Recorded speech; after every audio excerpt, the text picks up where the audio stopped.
महाभारत का युद्ध तय हो चुका था। तय हो चुका था कि महाभारत का युद्ध होना निश्चित है। अर्जुन और दुर्योधन दोनों को सहायता की आवश्यकता थी। दोनों कृष्ण के पास सहायता मांगने के लिए गए। उस समय कृष्ण सोए हुए थे। दुर्योधन पहले पहुंचा और अहंकार बस उनके सिराहने बैठ गया। अर्जुन बाद में आए। श्रद्धा, भावना, विनम्रता के साथ वो उनके चरणों में बैठ गए। जब कृष्ण जागे तो उनकी दृष्टि अर्जुन पर पड़ी, तो उन्होंने अर्जुन से कुशल क्षेम पूछा और आने का अभिप्राय पूछा।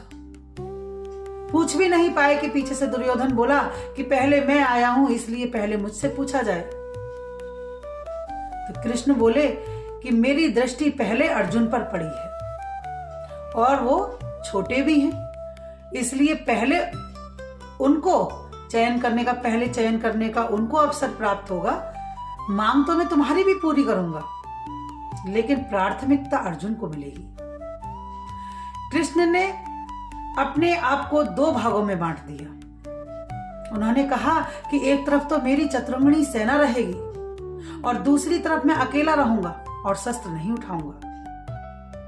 इन दोनों में से आप एक को चयन कर लीजिए। अर्जुन ने कहा, भगवान मैं तो आपको ही चयन करूंगा, मुझे तो आप ही चाहिए।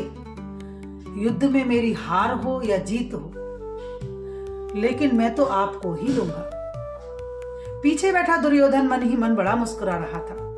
उसने सोचा कि कितना बड़ा मूर्ख है, इसको पहले अवसर मिला चयन करने का, फिर भी इसने एक अकेले आदमी का चयन किया, वो भी निहत्था।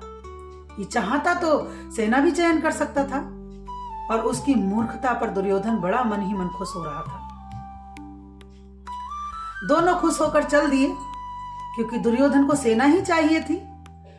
बाद में मांगा तो भी सेना ही चाहिए थी और पहले मांगता तो भी सेना ही चाहिए थी। तो दोनों खुशी खुशी वहां से चले गए। इतनी बड़ी सेना लेने के बाद भी दुर्योधन अपने सभी भाइयों के साथ, अपने मित्र बंधु बांधवों के साथ मारा गया और पांडवों की जीत हुई।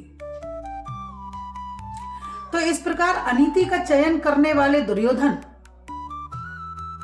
जिस प्रकार से दुर्योधन ने अनीति का चयन किया, तो अनीति को चयन करने वाले और अर्जुन की तरह ईश्वरीय कृपा को वर्ण करने वाले तत्व प्रत्येक मनुष्य में विद्यमान होते हैं। एक को विवेक और सद्बुद्धि कहते हैं और दूसरे को अविवेक और दुर्बुद्धि कहते हैं।